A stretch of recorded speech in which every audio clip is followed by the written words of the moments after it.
Good morning, everybody. Hopefully you're all able to hear me okay. I don't think I need a microphone. I'm pretty projective with my voice.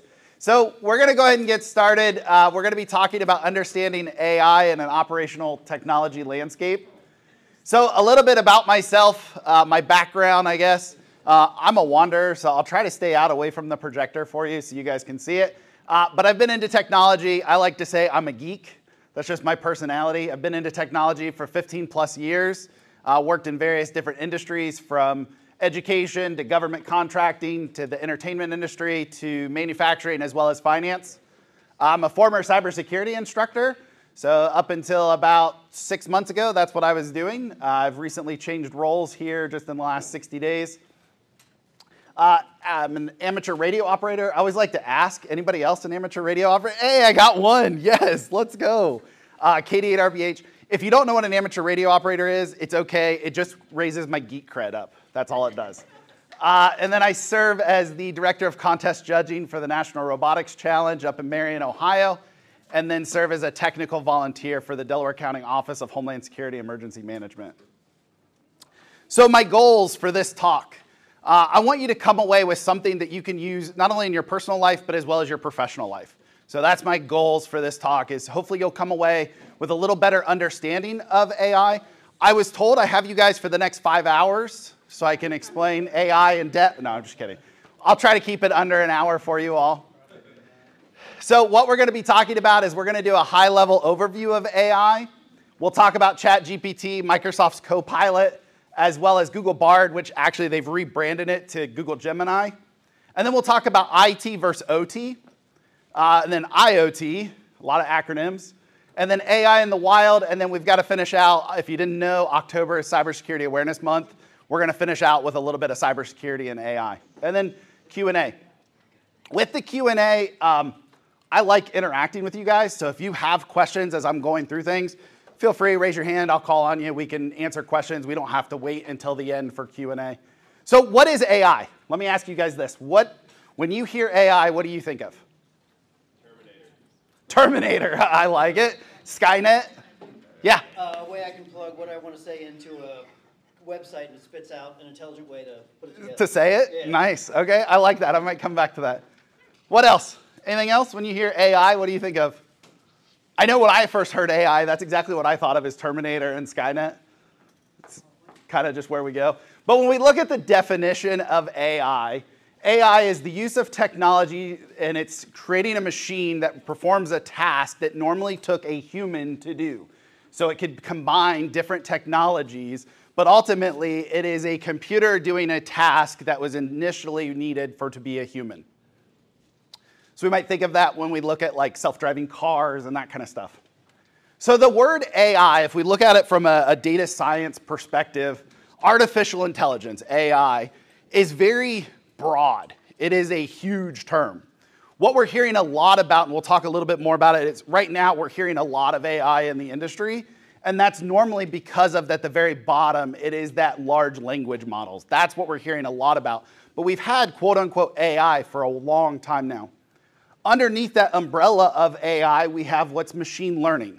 So pattern recognition, right? We can teach a robot or a computer that, hey, this is a black remote compared to a white remote, or a orange compared to an apple. We can teach it to look at different patterns. Then we can look at neural networks. So with neural networks, it's taking unstructured data, and we'll talk a little bit about unstructured data and what those are, and it can then structure those for us, for the computers to understand a little better. And then the last one, and this is the one we're hearing a lot about, is that large language model, being able to learn and understand natural languages. So when we look at structured versus unstructured data, from an enterprise environment, 80% of the data that we generate is unstructured data. So it's always been a problem. We have this unstructured data, and it's a large data set. How do we structure that? And that's where AI can help us actually go from that unstructured to a structured data set. And a structured data set is just something that we can easily put into an Excel spreadsheet, right? Basically, we can have rows and columns, and it's structured and it's managed, and then we can query that database. So when we look at those large language models, AI, artificial intelligence, can perform natural language, and it can appear as a task in somebody speaking to us as a normal human. It synthesizes that language that we feed into it. So I have to come clean. Going back to what you said, part of this presentation has been AI generated. So I was setting up for this talk, and I was like, oh, this would be a perfect time. I have my normal elevator speech, my normal intro that I do, and I thought, oh, this would be fun. Let's use AI and see if it can help me. So I went to ChatGPT. That's one of the big AIs out there right now. And I told ChatGPT, I said, hey, this is my background and introduction of me. Could you summarize it in the next bit of text? Because I'm telling it, hey, the next prompt that I'm going to give you, I want you to summarize this for me and provide me with a good bio. And it said, absolutely. Please share the text that you would like summarized, and I'll help you craft a concise and engaging bio. So this was my original bio that I have. This is what's actually on the website right now. It talks about I'm a geek, I'm passionate about cybersecurity, electronics, technology. That has been my normal intro.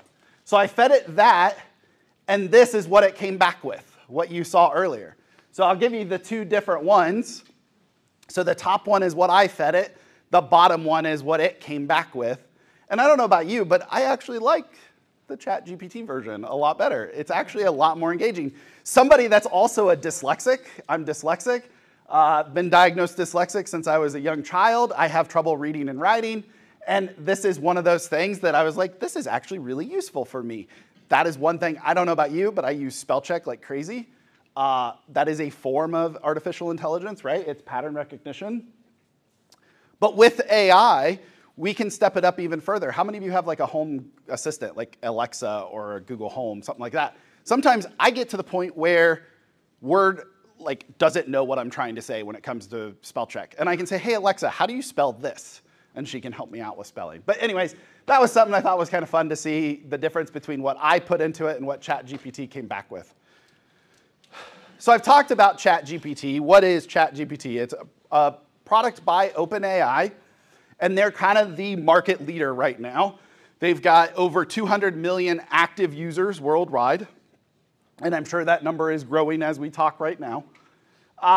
They have 77.2 million people using ChatGPT in the United States alone, so it's very prevalent.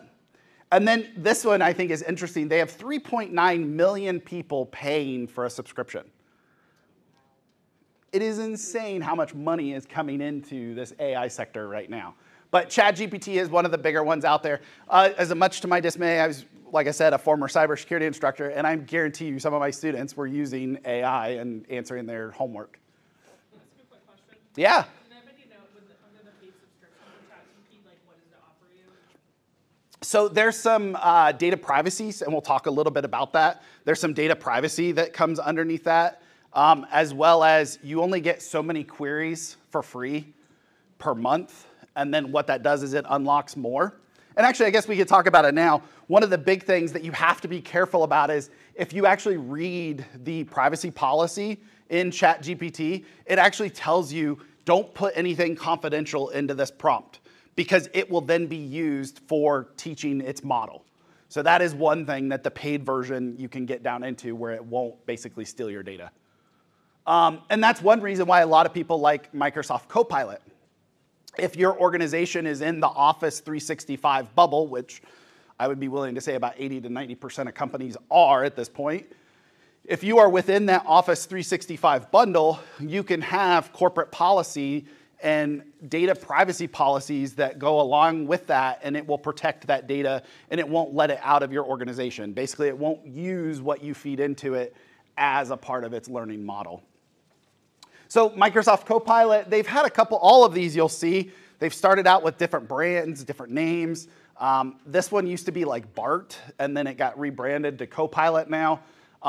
You'll see a lot of their users, they have a higher tendency to say they have more users, but that's because it falls under that Office 365 umbrella.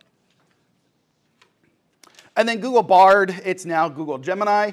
If you do a Google search now, you will normally see Gemini pop up at the very top, trying to give you like a, hey, this is what I think you're searching for.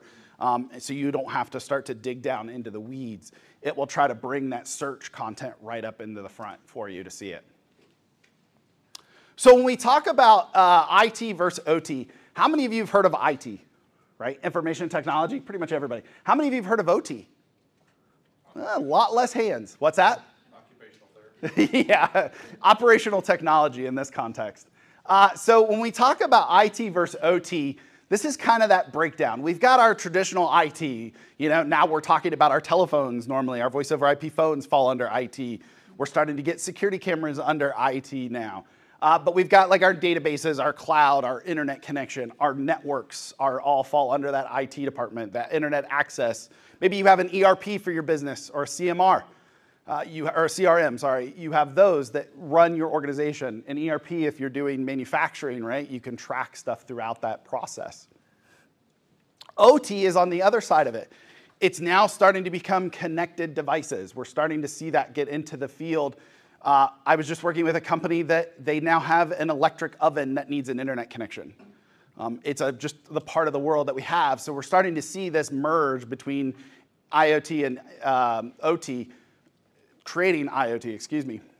We've got our machineries, our assembly lines. They're starting to get connected with sensors and stuff. Normally we've had those, but they've been just local to that one machine. That machine doesn't really talk to the machine next to it, but now it can. And we're starting to get those PLCs that are interconnected, or those SCADA devices that are now interconnected. So we get the IoT, and everybody, when you think of IoT, some people think of it at the home, but now we're starting to see that roll into business as well. So Internet of Things is what IoT is. It's basically any kind of technology that needs an internet connection, which is becoming pretty prevalent now. If we look at this kind of a diagram, we'll hear about machine learning, big data. That's the AI up in the cloud. But we need, before we can do anything, before we can have that data coming in, we need those end devices, those end nodes, to be able to get us that data that we can do something with and we can make decisions on. How many of you, by curiosity, how many of you have like a smart thermostat at home? You should. It actually saves you. It can save you a lot of money. It can tell if people are at your house or not, and it can then turn back the dial on the air conditioning if nobody's at home, or turn back the heating and save you some costs. Maybe you have smart lighting. Yeah, it's cool. You can do the different colors, but it's actually nice. How many of you have ever had to sit in your office and do the wave? Quite a few of you, right? Like your motion sensor turned your lights off because you haven't moved in a long time. But that's a cost-saving measure. We can have our lights be automated.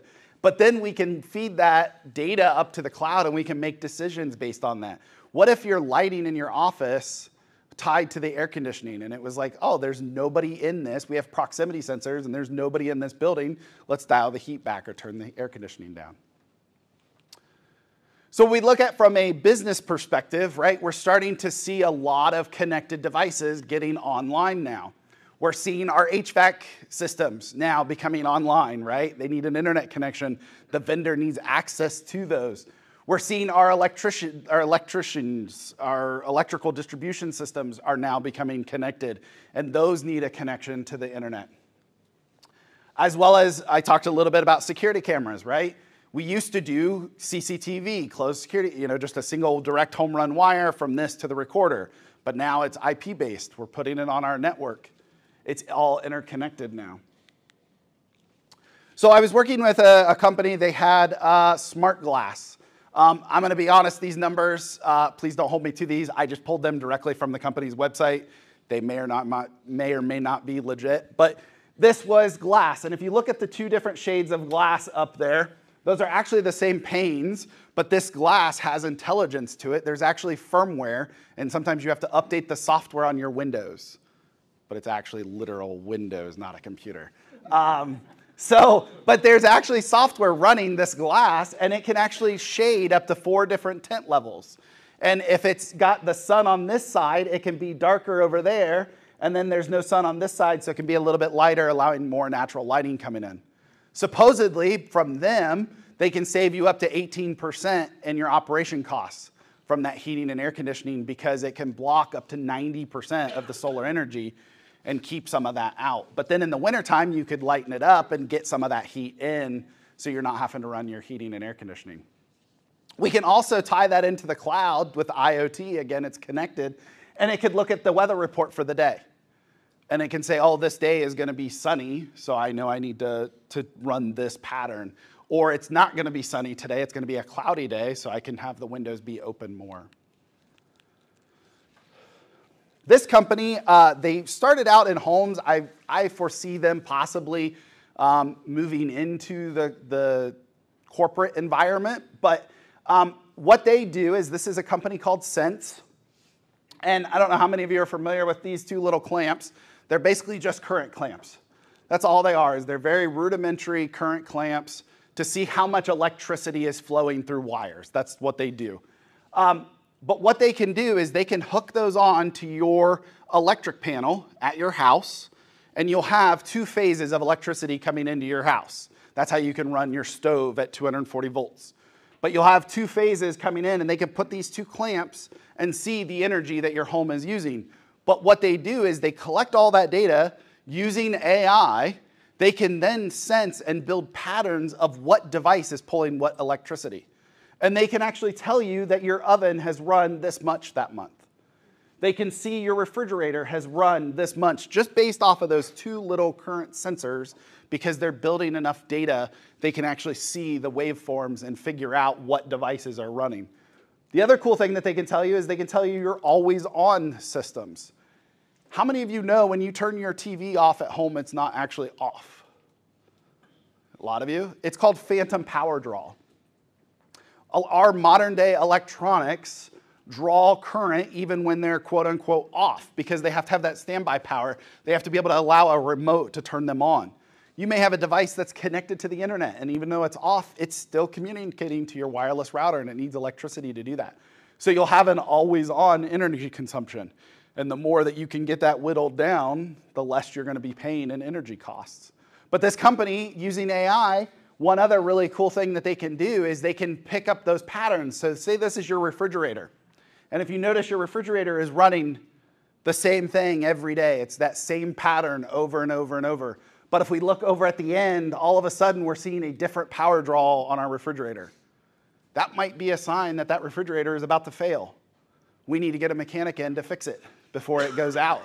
So when we think about that from a manufacturing standpoint, right? What if this was a machinery on our assembly line that's super critical and it needs to be operational? You know, we want 7 nines or whatever it is. We want that to be up and running all the time. Well, now we can see that, hey, it's possible this machine's going to go down. Let's schedule a preventative maintenance on it. And let's find when it's the best time for us to shut that machine down versus the machine telling us it broke and it quit working today. So when we look at like manufacturing and where we can have smart manufacturing and what that does for us, it can increase our efficiencies, right? So we can have that data coming in real time, and we can get that data instantly and make decisions based on that data in real time. It helps with improved quality. Maybe we've got a computer vision system using AI, and it is watching that, again, going back to maybe that machine that's pressing metal for us. And we're seeing, you know, we've got a vision camera on it as it's putting out product, and we're seeing that all of a sudden now our edges aren't as clean in our stamped metal. Well, we can then use that data and say, oh, well, maybe this machine needs replaced, or maybe those blades need sharpened. So we can improve our quality control. Ultimately, if we increase efficiency and we improve quality, we're going to reduce costs. It's going to start saving us money. So even though there might be an upfront investment in it, it can ultimately save us. And then it can drive decisions. That data can then help us make better decisions. And then flexibility and ability, right? If we have that data, we have that information, we can make better decisions, we can be more agile, and we can switch gears if we have to. So I talked a little bit about using AI in computer vision. This is actually an open source project called OpenCV, and you can actually set it up with a cheap little $35 computer with a tiny little webcam, and it will actually tell you, and it can do this kind of stuff, and it'll say, I'm pretty sure that's a bowl, or that's a cup, or a handbag. And you can even set it up with a percentage, and it'll say, I'm 90% sure that that's a cup. I'm only 10% sure that that's a laptop. And it can actually tell us that based on that information. When we talk about AI and computer vision, right now my camera If you watch my camera over there, it's actually going to follow me. It's using AI, and it is following me as I talk, because I'm a mover. I like to move around when I speak, but it will actually track me and follow me as I talk, and it's using a form of AI on it. We look at AI in the medical field. Anybody from the medical field in here? Okay. So the medical field, they're starting to use AI in cancer detection, right? So this was back in 2019, they were using AI to predict breast cancer. And they were actually able to find it sooner and quicker and earlier in routine breast exams. Also with Google, Google used a lung cancer detection AI, and they were able to outperform 6 humans using their AI. And again, this was back in 2019. How many of you have heard of AI art? We're hearing a lot about this in the legal right now, right? It's copyright law, and I have a feeling we're going to see that kind of work its way out in the legal system, because it's saying, well, this is a new work of art, so I want to copyright this, but then artists are saying, well, yeah, but you used my copyrighted art to make your copyrighted art. You stole my stuff to make yours. So it's this whole legal battle right now happening. But when we look at AI art, I want to introduce you to a couple friends of mine. So these people here, what if I told you not a single one of them is real? Not a single one of those people were real. Those were all AI-generated faces. You can actually go to thispersondoesnotexist.com, and every time you go to that web page, it will show you a new face. And it is a random generated face. It is not an actual real person. So I'm going to actually go back in slides. Watch the eyes. Do you notice the eyes never move? They're always right in the exact same spot. AI is using the eyes as a focal point, and it's setting that focal point. Look at this guy's eyes. He has glasses on this eye, no glasses on that eye. None of you probably recognized that and when I went through it first, did you? Granted, I went a little quick, but if you look there, it's kind of interesting. He's got glasses halfway through. But again, these are pictures, and these are not real people. So I'm going to play a video here. This video, it's a little off topic, but it's on topic because it talks about AI. A little personal thing is I have a 5-year-old. I don't post any pictures of my 5-year-old online. That is one of my family rules, that we just do not post pictures. I've had to go around with family and saying, hey, please don't post anything. You need to I've had a couple people I've had to say, you need to take that picture down. We don't post pictures of him online. I'm going to play this video. This was actually a video put out by T-Mobile, and I want to say in Denmark. So we'll talk a little bit about it here in a second.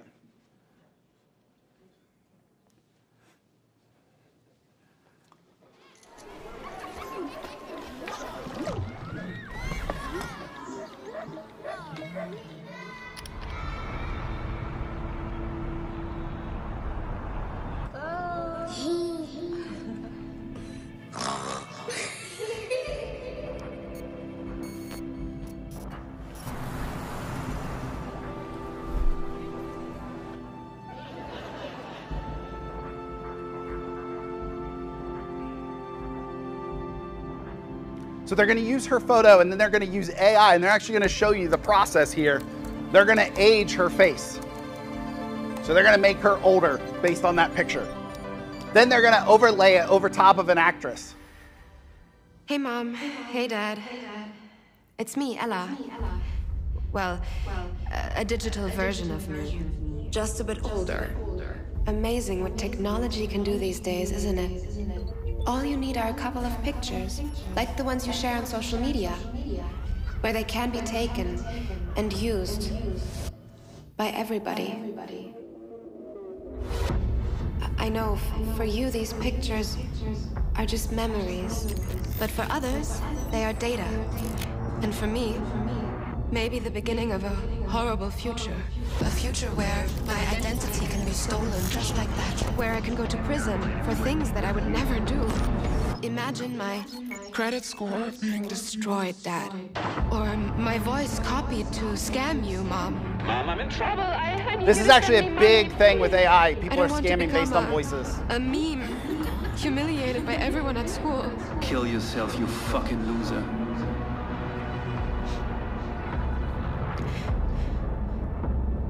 And I certainly don't want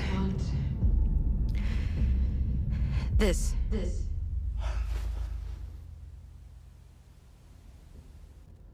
What you share online is like a digital footprint that will follow me around for the rest of my life. I'm telling you this because I know you love me and would never do anything to harm me. So please, Mom, please, Dad, protect my virtual privacy.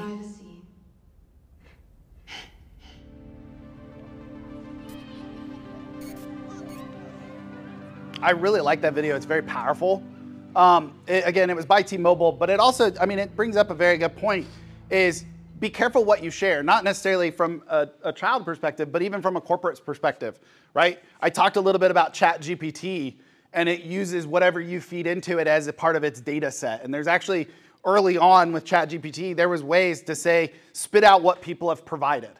And then companies were actually having IP, intellectual property, revealed based off of that, because people and from employees, they're just thinking, hey, I want to make this quicker, easier, and they're going to upload stuff not thinking about where that data is going. So be careful about what you post. From your corporate environment, you've got to be careful about what, I've seen people take pictures of their desks. Well, based on that, thinking from a cybersecurity standpoint, I now know what operating system you're running. I can see what programs you have on your computer based on that. If we think about it from some people will post like, I just got a new job, and they'll post a picture of their ID. And now I know what that company looks like, what their IDs look like to make fake ones.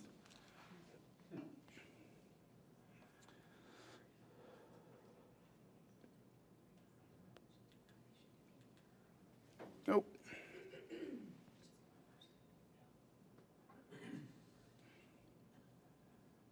So like I said earlier, I couldn't do a talk in October. It's National Cybersecurity Awareness Month. I couldn't do a talk without talking a little bit about cybersecurity. So Robert Mueller, former FBI director, he's on record stating there are two types of companies, those that have been hacked and those that will be. I like to take this one step further. I like to say there's two types of companies, those that have been hacked and those that don't know they've been hacked. I think it is that prevalent. Now, it may not have been a successful attack, right, or successful, but you were still hacked or attacked. Thankfully, maybe your company stopped it.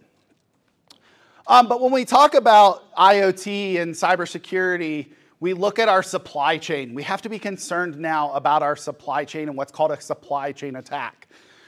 What that is we have vendors now. We have constant vendors coming into our buildings. They now have access to our network, because remember I talked about that intelligent glass, right? Or maybe that HVAC system that is now connected to the internet. Now your vendor has remote access into your network. And a bad actor can then use that and pivot off of that and potentially compromise your corporate network. So when we think of supply chain attacks, maybe we've got an APT, advanced persistent threat. And we've got an attacker and they want to hit your company. Their target is you. But your security posture is really good. Maybe your employees are great, they're well trained, your security posture is awesome. But what they can do is they can go to your vendor, they can use them and then pivot into you. Because you've authorized that vendor access because they need access for that device. So when we think of supply chain attacks, how many of you have heard of Stuxnet? Not many of you. Okay, a couple of you. Stuxnet was really, this was in the mid-2000s. This was one of the first computer viruses that became a cyber weapon. And it was attacking the Iranian nuclear enrichment plant.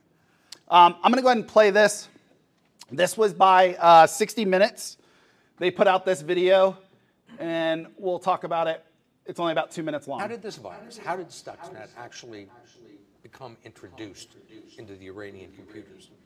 Okay, so the best theory that we have, and certainly it's only theory, but it's backed by good evidence, is that the initial infection might have been via USB thumb drives. And what you really would do is when you want to attack a highly protected target, like a nuclear installation that is, or a military installation that is not connected to the internet, you just make sure that you infect a system which is at some point in time physically moved to your real target.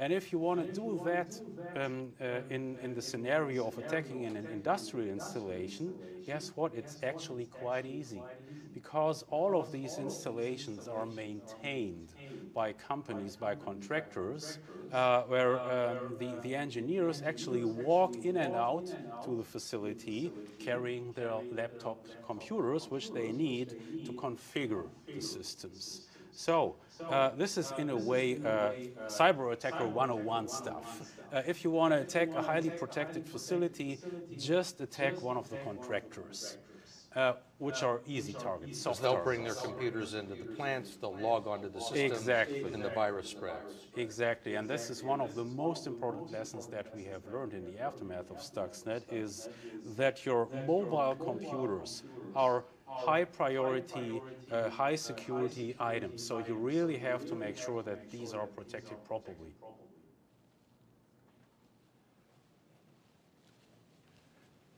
So I'm going to need 2 volunteers. So I'll let you guys decide, or I'll voluntold you. So you guys can choose who you want to send up. But I need 2 people for a little demo here. 2 of you. Anybody? I need 2. Come on. Okay, come on up. I need 1 more. Somebody.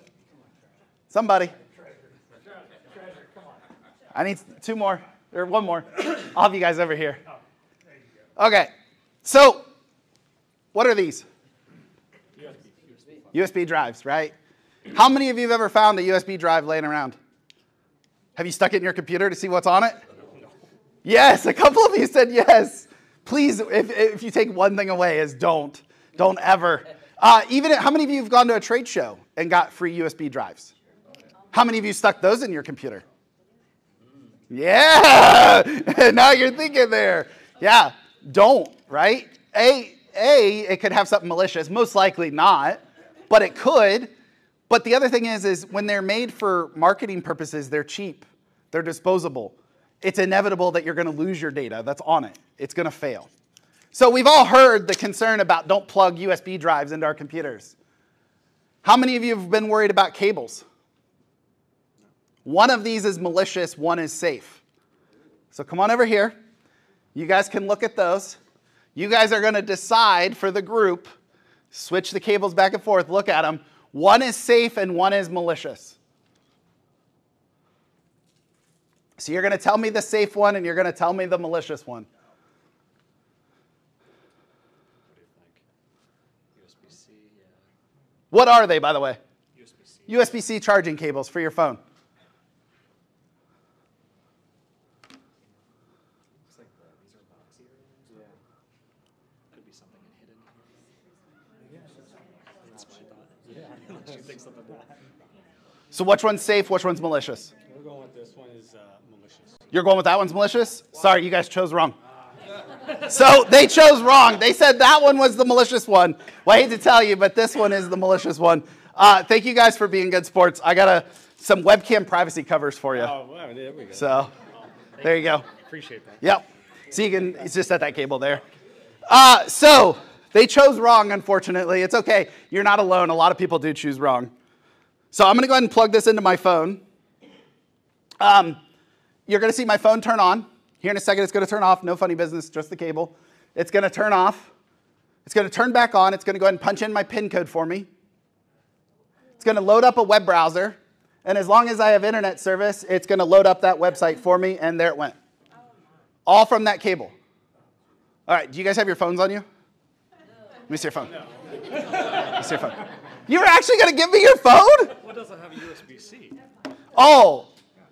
So you think because you have an iPhone version, you're safe? Yeah, my old technology. There's an iPhone cable too. Okay, but no, in all seriousness, and you guys could do this too. Open up your phones and open up your available Wi-Fi. Look at your available Wi-Fi for me. Okay. All right, do you see one that says O.MG? Okay, don't connect to that. That is actually this cable. This cable is actually putting out a Wi-Fi signal. And wirelessly, you could connect to that. And you could actually wirelessly inject code from that to my phone.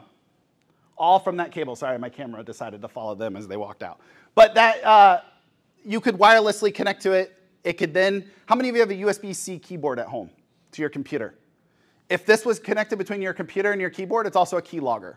It'll log all keystrokes that you type, usernames, passwords, web addresses, anything and everything that you punch in, it will grab that. And then wirelessly, you can exfil that data.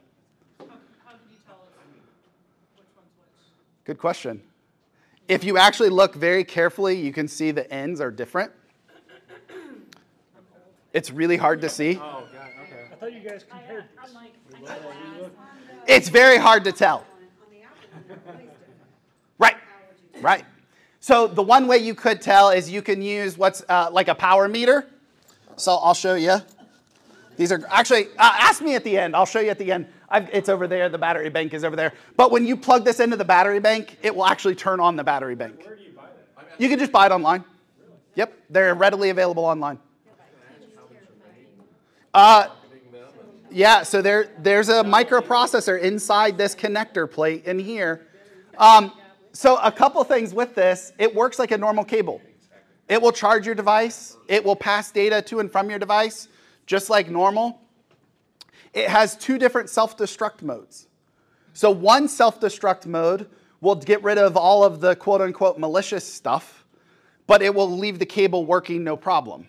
The other self-destruct mode will actually break that data line and that charging lines.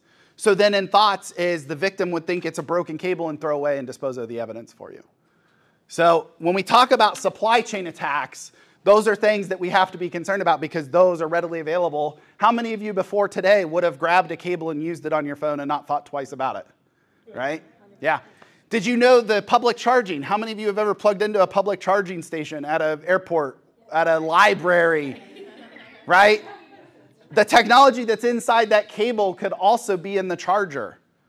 It's called juice jacking. It's actually been found in the wild. So they say like when you go to the airport, you should use your own block. Yes. That will save That's okay. Yes. As long as you're plugging into the electrical outlet, using your own block or using a battery bank, you're okay that way. Yep.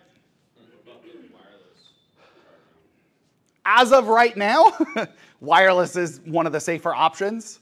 Down the road, could there be an exploit for it? I don't know. But as of right now, a wireless charging should be okay. So data protection measures. What are some things that we can do? This is kind of those takeaways. We're wrapping up here. What can we do to protect ourselves? So from a corporate environment, we have Internet of Things. We've got this IoT stuff. What's one thing we could do to protect ourselves? Well, yep, we'll talk. Yeah, exactly. We'll talk about that one. That one's on the slides. Good job.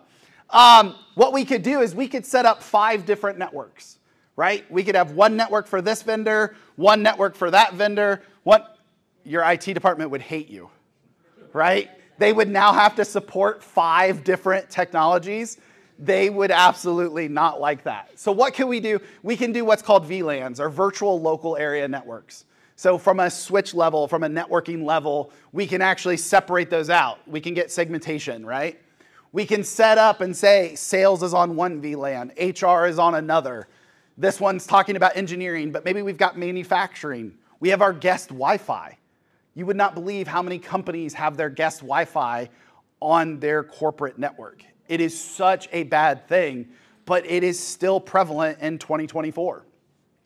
So VLANs, we can separate those out. It makes them like a virtual separate network. And we can set up rules based on that. We can say, the engineering department has no reason to get into HR's files, right? We can separate those out. Another thing we can do is we can use strong passwords. We can promote and encourage our employees to use strong passwords. I don't know about you, but I cannot remember all the passwords that I have. Use a good password manager. I know a lot of people are concerned about using a password manager because they're like, I'm putting all my keys in one basket. Yes, you are, but you have to then secure that really strongly and make sure it's encrypted. Please don't save your passwords in a Word document called password and password protected. It can be broken in about 30 seconds. It is not actually protected. Some people, this kind of goes against what I personally like Keeper. Keeper, the middle one. I used to use LastPass, but they had a data breach, which a lot of companies have data breaches, but I didn't like how they did their proper disclosures. Yeah? Probably a good idea to compare that to the generic Google password manager that we all probably use. Opinion on that? Yeah. I think Google has enough data on me. Fair. So I don't know if I want to put all my eggs again in one basket. I try to separate that out. Whatever you do, don't use your built-in web browser version. So if you're talking about the Google password keeper in like Google Chrome, don't use that. Don't use that. That's got known vulnerabilities on that. So, but yeah, use a good password. Good password hygiene. Unique passwords for every website. I know that's a hard thing to do, but you need to do it because there's an attack called a password spray. If I get your password from a data breach, I can then take that and use it somewhere else in hopes that you reuse the same password. You brought it up, MFA, 2FA, right? Multi-factor or two-factor authentication. That's something we can do. So two-factor, how many of you have ever gotten the text message from your bank with a 6-digit code, right? Yeah, that's a two-factor. That's a second factor of authentication. So something you know, like your password, something you have, like your phone, I take it one step further, and I use what's called a YubiKey. So this is a little USB key that I actually have to stick in my computer and push the little button on it whenever I try to log into my important accounts. So when I look at my password manager, this is one thing I secure my password manager with. It also has NFC, so on my phone, I can just tap it to the back of my phone, and it'll unlock after I put in my password for my password manager. It's called a YubiKey, and I can get you the exact spelling for it if you need later. But it's a YubiKey. It's a physical hardware token. But if we want to take it one step further, we have that two factors. We can add one more factor and make it a multi-factor, an MFA, and that would be something you are. So a fingerprint scan, a retina scan, a face scan, maybe Face ID. Adding that next layer in there can help. Yes? So I was just in Amsterdam, and I walked by one of those places that scanned your eye. Mm-hmm. Do you have to like sign a, like, what's the, because I'm like, I wouldn't do that because Yeah. that's my own. Right. But people were walking in Yeah. like it was no big deal. The reason we don't see that very prevalent here in the United States is there was actually early on, there's a privacy concern with it. In females, it can actually tell if you're pregnant or not based on your retinas. Yeah, there's actually ways based on the veins in your eyes. So it becomes a HIPAA concern. So a lot of companies aren't using it here in the United States because of that. Other countries are, yeah. I mean, that's cool, but I'm like, Yeah. I don't want my stuff out Yeah. there, you know? Yep. I mean, Yeah. I don't know that answer. So when we look at another thing we can do to protect ourselves is we can do data backup. We can make sure we have a backup of our data. How many of you have ever lost data? Yeah, how bad it sucks, right? How many of you have lost pictures? I always like to ask that one. Pictures, that's the worst. I always like to say there's a 3-2-1 rule. You have 3 different copies, 2 different types of media, one of those being off-site. So 3 different copies. I can't tell you how many clients that I've tried to help with data recovery and data backup, and they're like, all of my data is on this backup hard drive. Oh, great, just go pull it off of your computer. This is your backup. No, you don't understand. I deleted everything off my computer and I put it on this backup hard drive. Well, it's no longer a backup hard drive. That's just a hard drive with your data on it. You deleted the backup. So you need to have 3 different copies of your data. You need to have it on 2 different types of media, and you're like, I don't understand that. How many of you remember floppy disk drives? What if you had all of your data backed up on a floppy disk, and now floppy disk readers don't longer exist, right? That's where those 2 different types of media come into play. And then one of those being off-site. What if your building burns down, right? You need to be able to have that data. You can upload it to the cloud. There are some cloud providers that I would use. I just don't like paying a subscription. So it's that monthly fee I don't like paying. So what I do is I have the data on my computer. I'm a geek, remember? I have a server at home, so I back up my data to my server at home. And then on an annual basis, I take a copy of my server on a hard drive and I take it to my safety deposit box. And that is my 3-2-1 rule. Okay, we are at the end here. I'm going to open it up for Q&A. If you want to connect with me, you can find me at elicochran.me. That is my portfolio site. It's got links to all my social medias. You can find me there. As well as I'm on LinkedIn. You can find me on LinkedIn. The Eli Cochran's there at the bottom.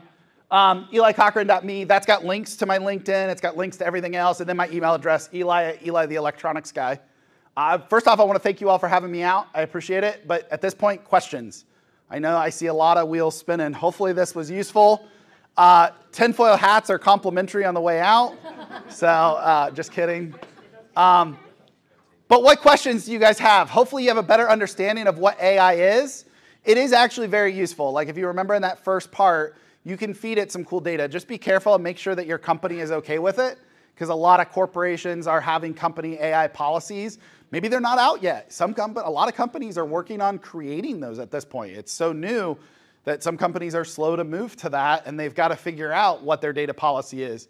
The concern that we have from a corporate IT perspective is users, just end users, just going on randomly creating an account and putting corporate data in the cloud. And that can be concerning. Yes? So I have LastPass. Yeah. Get rid of now. Okay. Do I have to go to my profile? And, like, they probably, if there's already been a breach, then they probably already have mine. But because if I just delete the app, it's not. Yes, like deleting correct. So what you would do, so I actually had to make the move a year and a half ago from LastPass. So what you can do is in LastPass, you can actually export all of your LastPass data. It will come out in a plain text document, so no pass, it's all unencrypted. You'll get that Excel file. Then what you do is you have to, it's very time consuming, but you could just import that straight into Keeper, but now it's still in LastPass. You now have an unencrypted file. So really what you should do is import it in and then go to all of your important sites and go change the password. Do a password change on everything. It sucks. I had to do it, and I had 898 different accounts that I was running.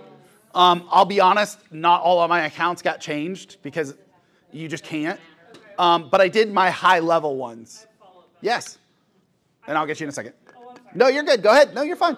So I didn't know, like, I didn't know about that breach. Like, I see all of the breaches all the other time. Is there a good place to go get sources where you see, like, a general area? Yeah, Krebs on Security. From like, Krebs on Security with a K. He does a lot of talking about that kind of stuff. With the LastPass stuff, what they got is they got the encrypted vault. So the vault was encrypted. It's 256-bit encryption. So I mean, it's pretty secure.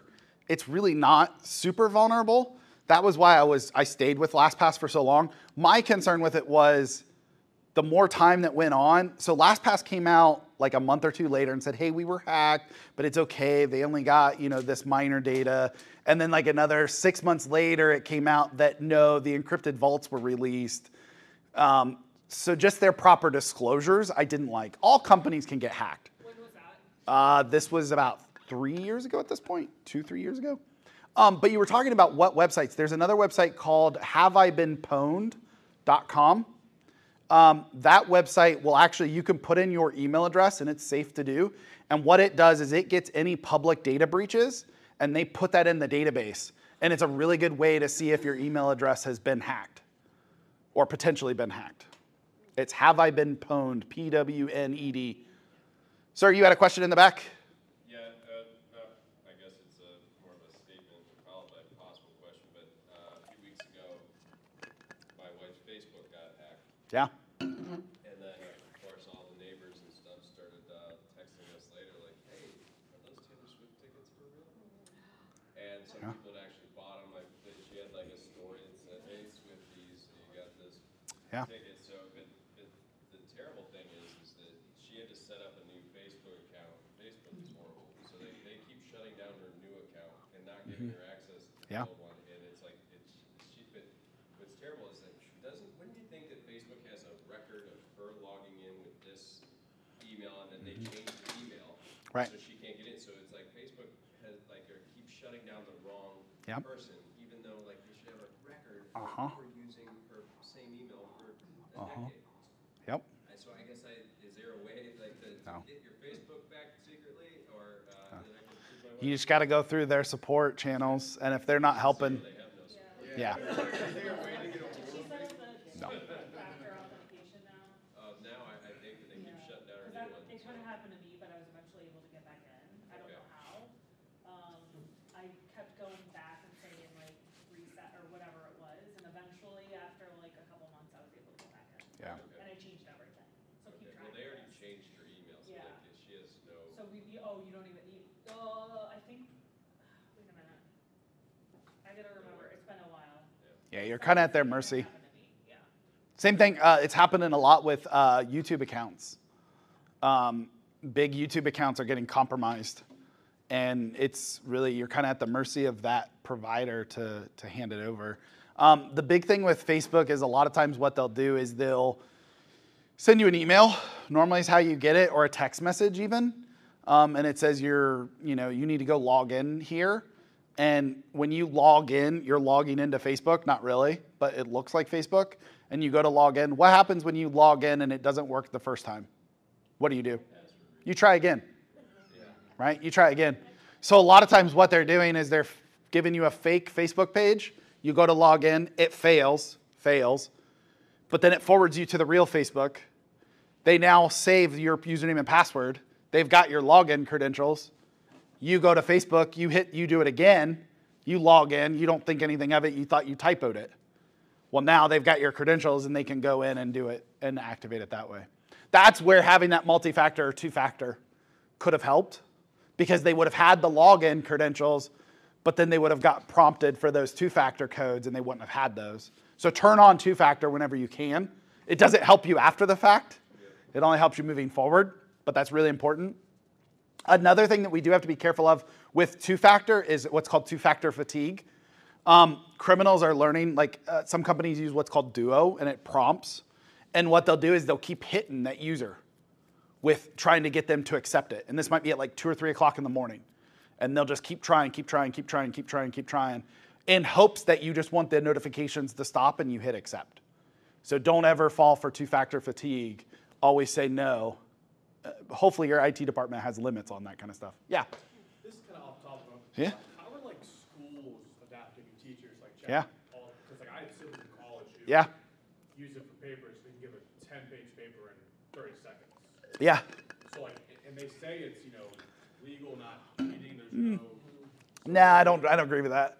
So as a former teacher, right? I told my students, because I was teaching cybersecurity, and I told them, right, like, here's the thing. This tool exists. Are you going to get it past me? I guarantee it. I'm not going to notice it, because there's even AI detection tools, but those don't work. They're given too many false positives, false negatives. They just don't work. So what I kind of told my students is, yeah, you might get a good grade, but you're not going to know the content. And it's not going to do you any good when you get into the field and your boss says, here, go do this, and you don't know how to do it. So really, from an education standpoint, it is a concern. And schools, we were creating an AI policy, an AI use policy about what was allowed. And like I told my students in my classroom, I was like, if you want to go use AI to learn, by all means, please. Like, it's a tool, you need to know it and you need to use it. But when it comes down to the point, it's an ethics. I look at it more of as an ethics kind of thing. Is if you're going to take this work and say it's your original work, that's where I say it's an ethics issue. So I think from a college standpoint, man, you got to be careful, because they might get blackballed and then they're done at college. Well, it's also like you said with the artwork, it has to take the original artwork to make the new artwork. Right. So to get the data that it needs to write the paper on whatever subject it is, chances are it's going to pull that data from something that's already been published. So Right. the schools, like when they send a paper, there's really no software that's, hey, this is from. They're trying to use so what was it, like Grammarly, I think was one of them, or something like that, or turn my papers in, or something. There's a bunch of things out there that were like trying to detect whether people were doing it.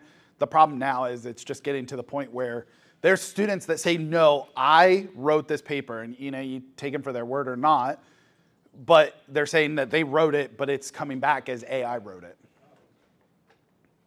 Yeah. I was at the airport, I don't know, whatever, and I just got on like the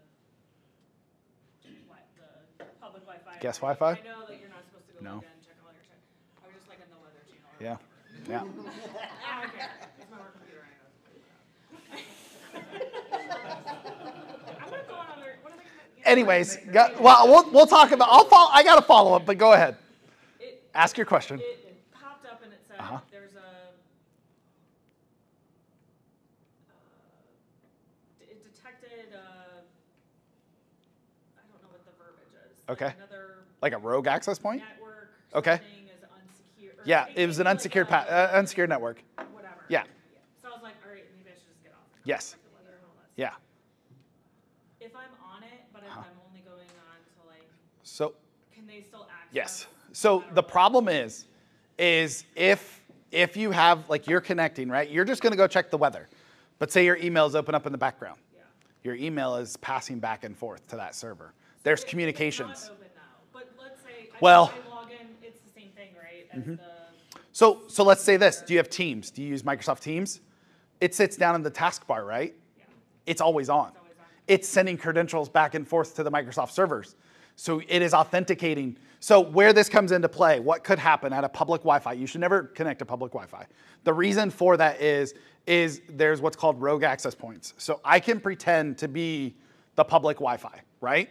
And then what I can do is, it's a part of the Wi-Fi protocol, is I can tell your computer to disconnect from the actual access point. And if I was sitting right there next to you, your device is then going to do that auto reconnect. It's going to reconnect to me because I'm closer. I've got a better signal. And I'm looking like the public Wi-Fi. What if I go through a VPN? That's what will protect you. So even though I have my. So if you connect to that public Wi-Fi, immediately turn on your VPN. And if I'm on my VPN, you should be okay. Even though like my Outlook and all that. You should be okay. But if I go through my remote desktop, I should be okay. Yeah, I'm assuming it's your corporate VPN. Yeah, that's what I was. Yeah, you should be fine. You've got to be careful with some VPNs. If you're doing like a free VPN, you are the product. I don't trust. No, I'm saying some people use free VPNs. Free VPNs, the way they're paying for it is they're mining your data. That's just what they're doing. So I personally, I have rolled my own VPN and I VPN home is what I do. But again, I'm a geek. But yeah, if you're using your corporate VPN, that should be safe. You're better off to not connect to the public Wi-Fi and hotspot to your phone. And that's what I have. That's the best option.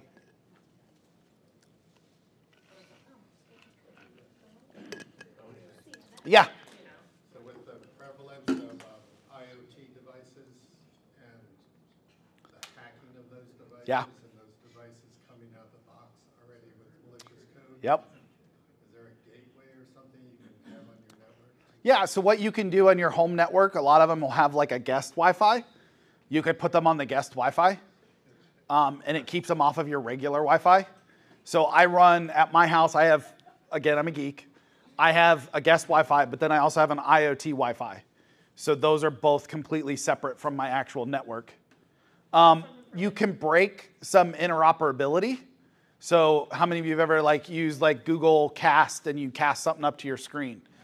If it's connected on a different network, that won't work necessarily. So there is some downsides to it, but yes, you can separate those out onto a guest network or an IoT network. How hard is it for a non-IT geek person? Yeah. A lot of them will have that guest network. Those are pretty easily set up. You can do that. To have multiples, that's where you get into VLANs and that kind of stuff. It gets pretty complicated, but at least that guest network is one option that you can do. Okay, it's 1 o'clock. You guys can stay if you want. I just want to make sure everybody's signed in. So just in case. Again, I want to thank you all. If you have more questions, I'm here. I'm good. I did bring some business cards up here. Feel free to grab some. I also